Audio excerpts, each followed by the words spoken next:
Olá, então voltamos a tratar do nosso assunto ciberespaço. Nós estamos na unidade 2, na terceira sessão dessa unidade 2. Agora a gente vai trabalhar um pouquinho diferente do que a gente já conversou até agora. Vamos ver as instituições, as organizações que são, digamos, diretamente envolvidas, são imbricadas com a parte de proteção cibernética. E nós vamos aumentar um pouco o nosso escopo.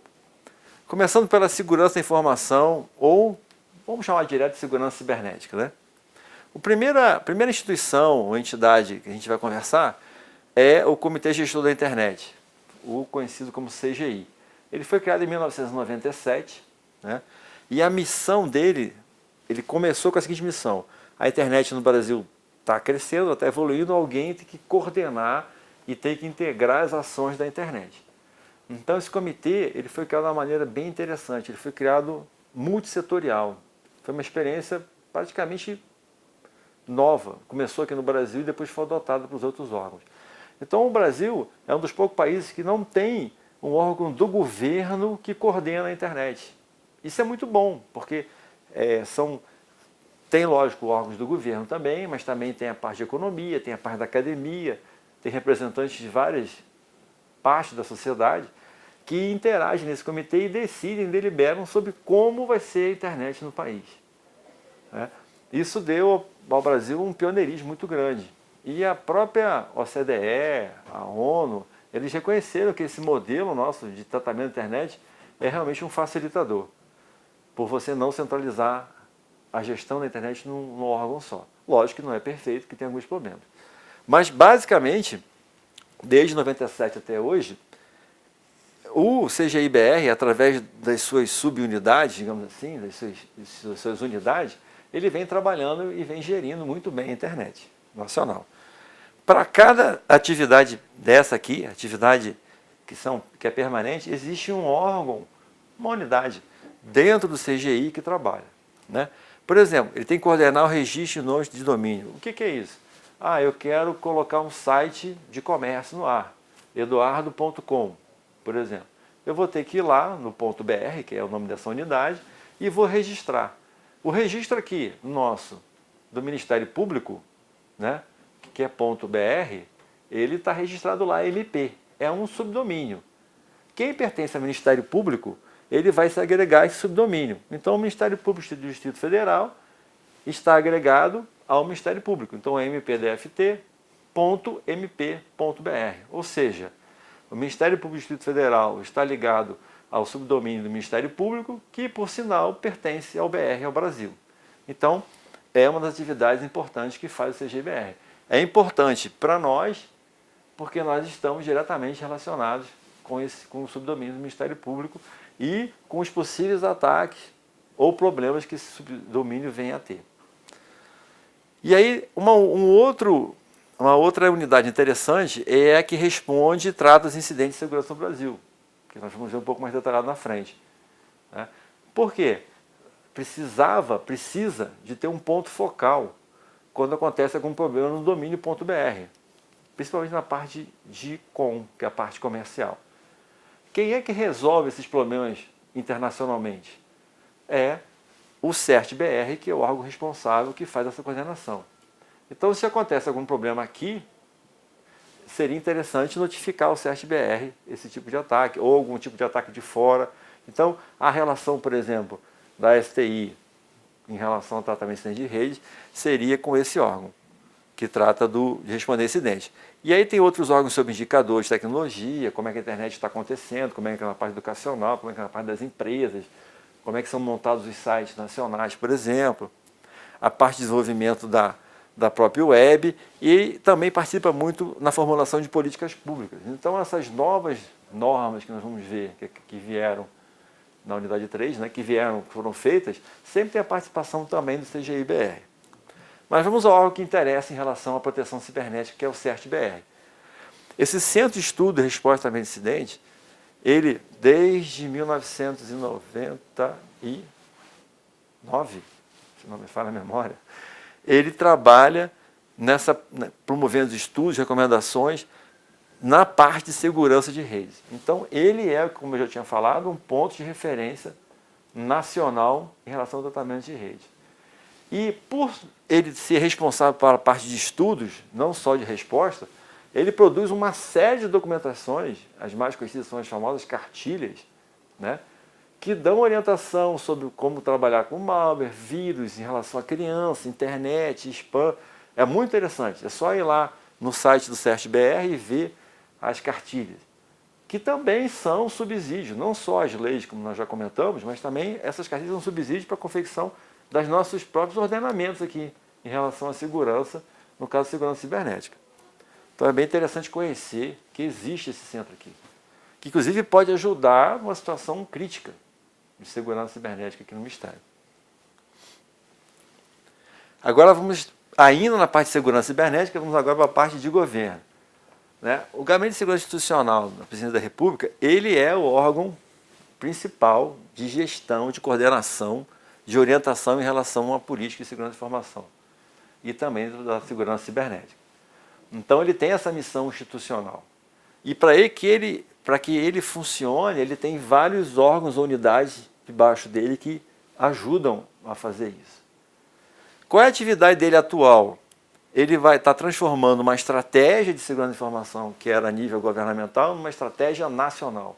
Então ele está refazendo aquela estratégia que era só em nível do governo executivo, no caso da APF, né, da Administração Pública Federal, e autarquias, etc., e está consolidando para ser publicada em termos nacional, pelo Congresso Nacional, essa estratégia de segurança da informação, que deverá ser, obviamente, consultada, seguida e colocada em prática dentro do Ministério Público também, na sua política de segurança institucional. O que o GSI tem que ajuda ele a fazer todo esse planejamento? Ele tem um comitê gestor que nasceu junto lá com a IN01, né? Desculpe, nasceu junto com o Decreto 3505 de 2000. Esse comitê é um conglomerado, né, de representantes dos mais diversos ministérios, né, que tem cadeiras e que votam ali. Ali se planeja, se organiza, se discute qual norma que deve ser feita ou não. Dali são tiradas pessoas para compor, quem vai montar e traduzir aquelas normas, quem vai confeccionar aquelas normas, melhor dizendo, né? É um órgão consultivo, também deliberativo. O GSI também dispõe, para essa parte só de segurança cibernética, tem outras atribuições, né? Mas para essa parte de segurança cibernética, ele tem um departamento que cuida disso, que é o DSIC, que foi o departamento que, digamos assim, na prática montou as normas, dá os treinamentos e as capacitações, e também tem um centro de tratamento de incidentes de segurança de rede, da qual eu tive a honra de ser coordenador por 3 anos, que ele, da mesma forma que o CERT-BR, ele recebe as notificações de incidentes da internet como um todo no Brasil, quando é de governo, quando é .gov, particularmente, né, aí essas notificações vão para esse centro de tratamento. Ou seja, o CETIR-Gov é um outro ponto de referência, de apoio, no caso do Ministério Público, quando houver uns incidentes de segurança aqui, quando houver problema de segurança. Agora, em relação à defesa, né, quais são os órgãos, as instituições que trabalham a defesa cibernética no país? O principal deles é o Comando de Defesa Cibernética. Quem é que, digamos assim, toma conta, que toca isso aqui? É o Ministério da Defesa e, como eu já comentei, o Exército Brasileiro.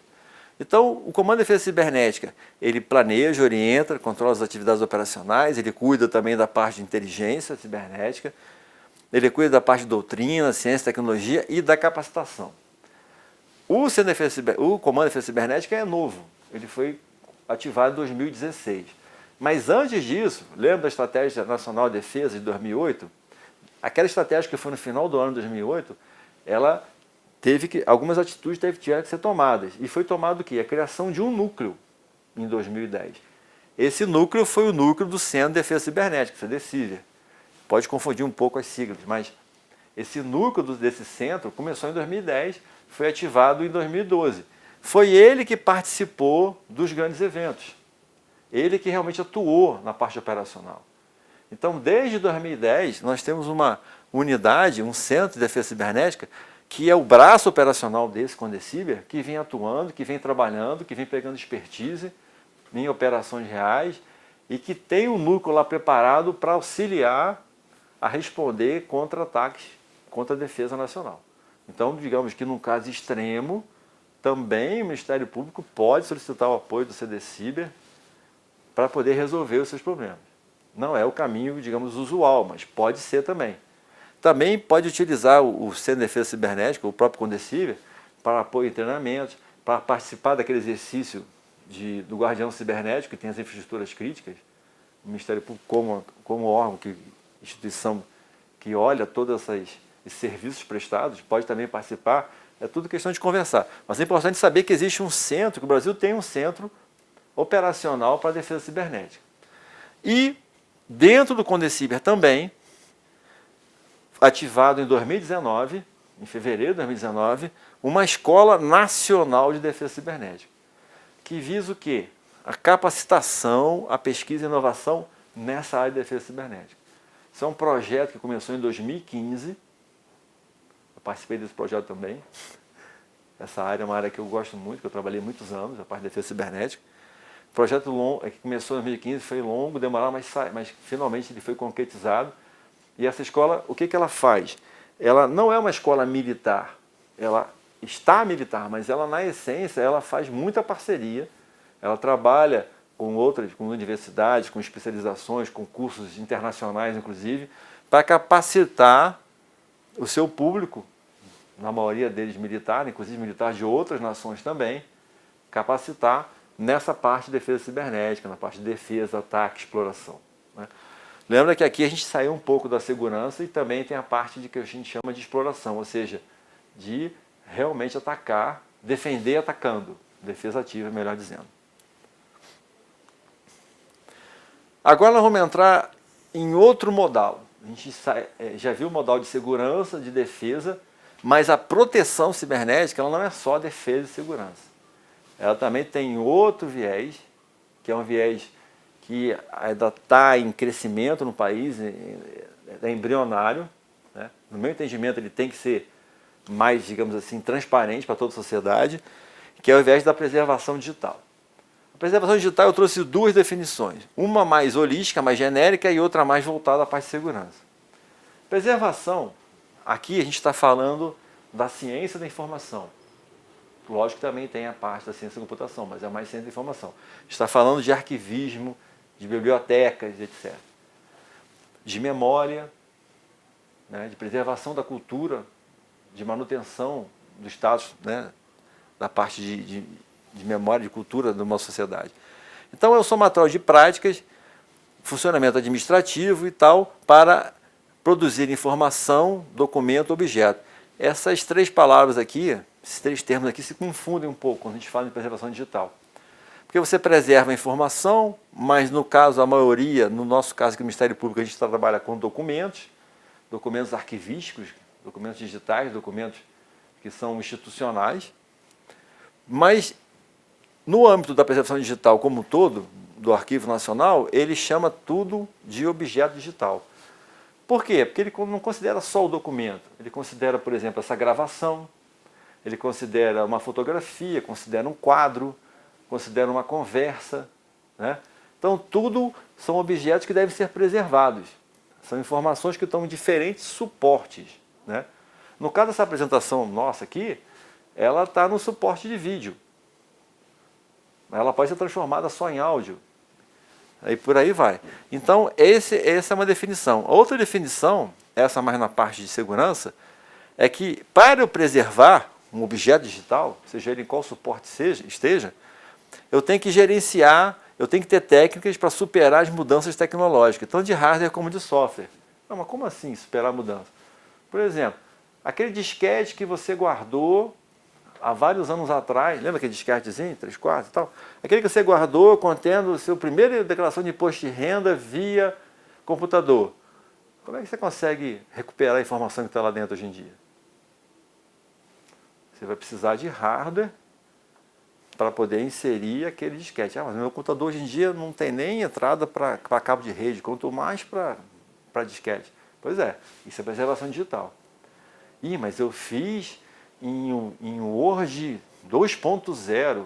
Nenhum aplicativo mais lê o Word 2.0. Pois é, você tem que ter condições, guardar aquele software para poder rodar ele no sistema operacional daquela época, que ele não roda mais hoje em dia, e tem que ter o hardware para poder recuperar a informação que está naquele seu disquete. Isso é preservação digital. Agora pensa num país inteiro, com vários tipos de informação ou de objetos que têm que ser guardados. Então essa é a essência da preservação digital. E eu tenho que ter ações de segurança para que essa informação não se perca. Basicamente é isso. A segurança dentro da preservação digital, ela ajuda você a manter aquela informação que você tinha um tempo atrás para ela não se perder. E além disso, quando a informação hoje, ela está guardada na nuvem, está guardada em bases de dados, que podem ser sequestrados, que podem ser atacados, né? Em aplicativos que podem ser corrompidos, que têm vulnerabilidades de produção, que têm que ser corrigidas para evitar que as ameaças tenham sucesso. Então eu também tenho que me preocupar com as fragilidades dos sistemas que disponibilizam e armazenam essa informação. Prosseguindo, uma instituição que cuida dessa parte de preservação digital é o IPHAN.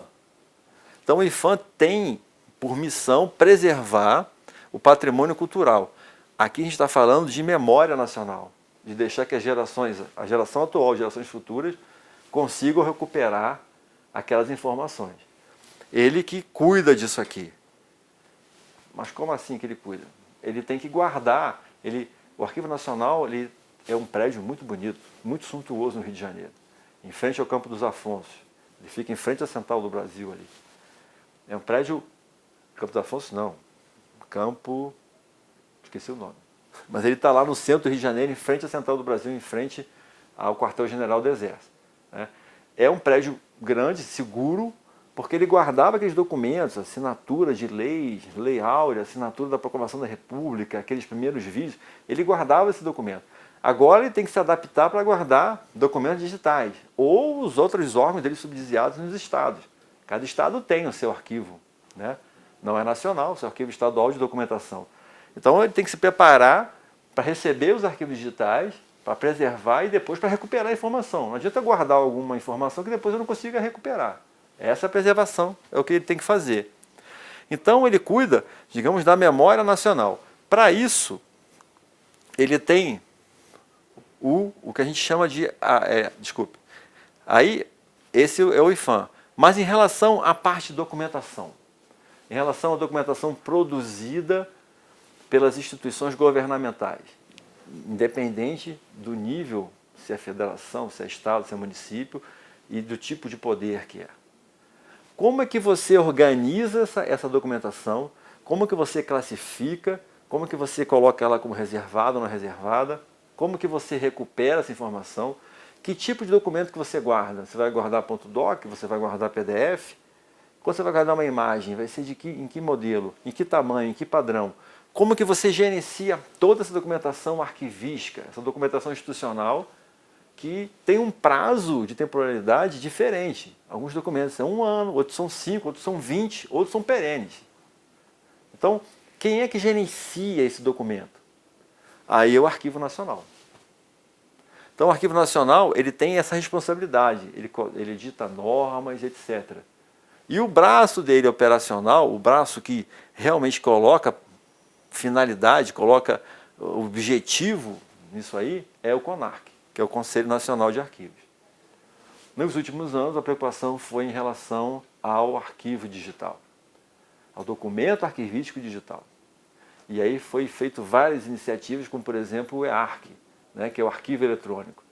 E aí você entra numa seara diferente, porque não é só guardar o documento, você tem que guardar os dados que compõem, que identificam aquele documento.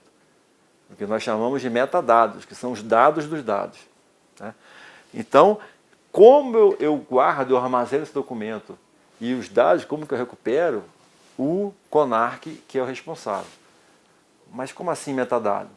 Por exemplo, eu tenho o documento está íntegro, está tudo certinho, está dentro daquelas propriedades da informação. Mas eu tenho que ter anexo a ele, ou dentro dele, quem foi o autor, quando que ele fez aquilo ali, que tipo de arquivo aquilo ali, qual foi o primeiro acesso, qual foi o último acesso. Então, são dados que, digamos assim, fornecem a identidade, são as características que dão identidade àquele documento, né? Quem mexeu, quando que ele foi adulterado, qual é a versão que ele está. Então é importante que todas essas características estejam bem definidas dentro da preservação digital. Só para vocês terem a ideia de que essa conversa é extremamente séria, né? E que a preservação digital não é coisa só de arquivista, de bibliotecário, que a gente tem que realmente se preocupar com ela em termos nacionais. Aqui, por exemplo, tem uma preocupação muito grande, aqui tem o CDI, né? O CDI é responsável pela essa documentação, pela preservação digital dentro do Ministério Público. Eu trouxe aqui umas considerações do 27. 27 é um senhor, já de uma certa idade, uma pessoa, sei lá, até muito engraçada. Ele é um nerd raiz, porque ele foi um dos pais da internet. Ele ajudou a criar a internet. E ele agora se propõe a dar palestras, escrever livros e fazer prospecções. Como será a internet daqui a 5 anos, daqui a 10 anos? Quais são os principais problemas? Quais são as principais ameaças? Quais são as principais possibilidades? Então ele continua, né? Não está mais programando, mas ele está ainda na atividade. E ele numa reunião, no workshop de 2016, ele falou o seguinte, em relação à preservação, que é uma questão fundamental, que pode afetar o futuro da internet, levando a uma situação de perda de memória, que ele mesmo denominou de a era negra da internet. Então é como se fosse um apagão, uma idade média na internet, em que você não consegue mais resgatar aquilo que foi feito há pouco tempo atrás. E ele dá algumas sugestões, algumas atividades que têm que ser realizadas de modo cooperativo em termo global. Não adianta ser só setorial, porque a informação está espalhada. Então ele falou o seguinte, primeira coisa que tem que ser pensada globalmente, eu tenho que disponibilizar mecanismos de leitura. Foi aquele exemplo que eu dei do disquete. Como é que eu vou ler um disquete com aquele sistema que está ali dentro? Eu preciso de ter mecanismo que leia aquilo, aquilo tem que ser disponibilizado, tem que ser guardado. Os arquivos digitais antigos, né, que eles tenham condições, a gente chama isso aí de reciclagem, digamos assim, digital, eu tenho que reciclar de modo que as novas versões possam rodar nos novos softwares. Isso é uma coisa complexa, exige recurso financeiro para isso. E mais, ele falou que era necessidade de emular hardware, sistemas operacionais em máquinas virtuais, para que você não perca a informação, que você deve ter um padrão mundial de documentos digitais que perdure por décadas. Esse aqui é muito difícil. Qual é o padrão hoje em dia? PDF. Por que eu não posso usar o ponto .doc? Primeiro porque é editado, é editável, eu posso alterar. Mas eu posso bloquear a edição através de senha. Sim, posso. Só que o ponto .doc, ele é de uma empresa. E se essa empresa parar de fabricar, parar de gerenciar o aplicativo, né? E se ela resolver suspender, como é que fica? Então eu não tenho governança em cima desse ponto .doc. Mas o PDF também eu não tenho. Mas o PDF é um pouco mais aberto. Então o que ele está querendo aqui é um padrão que seja livre, não aberto, livre, e que seja usado por todos. Seria um PDF global, digamos assim. E uma bem interessante que ele deixou para o final é o seguinte, a continuidade dos domínios de conteúdos na internet atualmente não são links permanentes. Isso é uma coisa muito interessante. Tem pesquisas que apontam que quase 1/3 dos links, dos sites, eles desaparecem em menos de 1 ano. Então, se você tinha uma informação ou usar a informação de um site, aquele site sai do ar, aquela informação se perdeu. Porque se você perde o link de acesso, o que é o link de acesso? É o www.algumacoisa.com.br, por exemplo. Se você perde aquele link, você não chega mais naquele, praticamente muito difícil você chegar naqueles arquivos. E aqueles arquivos, com o tempo, não é feito backup, né? Eles simplesmente são apagados ou são destruídos. Então, você perde realmente aquela informação ali. E às vezes tem informações interessantes. Vamos supor, alguém que tenha colocado as fotos num site, no Orkut, por exemplo, ele perdeu. Ou tenha colocado num aplicativo online e esse aplicativo online não funciona mais. Então, vejam que o 20, né, ele se preocupa com a preservação. Daí a importância dela. Fechando essa nossa unidade, o que nós vimos aqui? Nós detalhamos um pouco da segurança cibernética, um pouco da defesa cibernética, como é que elas atuam, quais são os atores principais, os normativos. Introduzimos no conceito de proteção cibernética a parte de preservação digital e a gente está começando a fechar a noção da proteção cibernética. Até a próxima.